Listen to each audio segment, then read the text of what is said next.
Siddhartha learned something new on every step of his path, for the world was transformed and his heart was enchanted. He saw the sun rising over the mountains with their forests and setting over the distant beach with its palm trees. At night, he saw the stars in the sky in their fixed positions and the crescent moon floating like a boat in the blue. He saw trees, stars, animals, clouds, rainbows, rocks, herbs, flowers, streams and rivers, the glistening dew in the bushes in the morning, distant high mountains which were blue and pale, birds sang and bees, wind silverishly blew through the rice field. All of this, 1,000-fold and colorful, had always been there.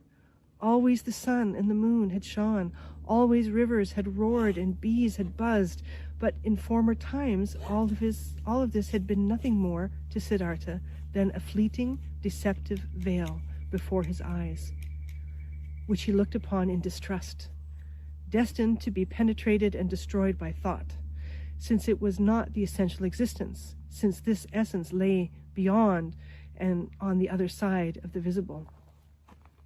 But now his liberated eyes stayed on this side.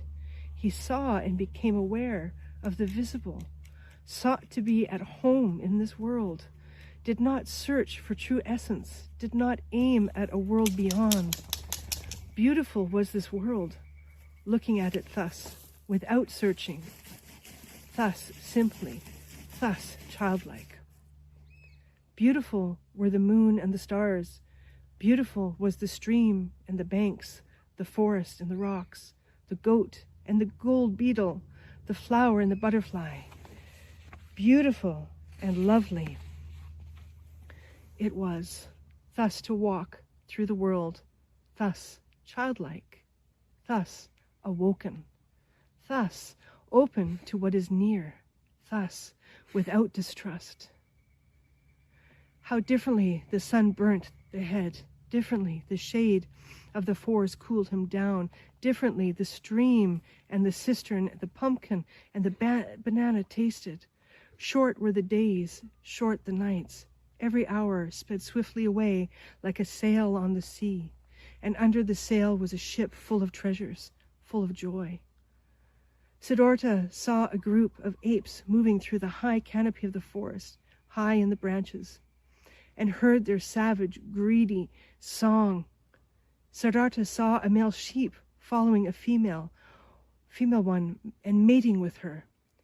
In a lake of reeds, he saw the pike hungrily hunting for its dinner, propelling themselves away from it in fear, wiggling and sparkling. The young fish jumped in droves over the water.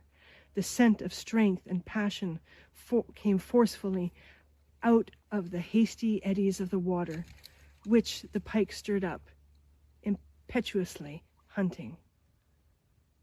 All of this had always existed, and he had not seen it.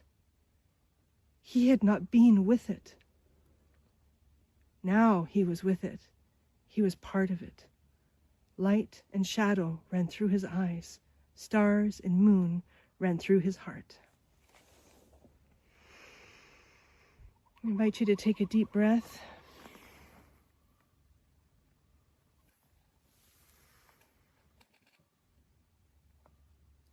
And take a moment to just be really wholly present where you are. In this moment in time, wherever it is.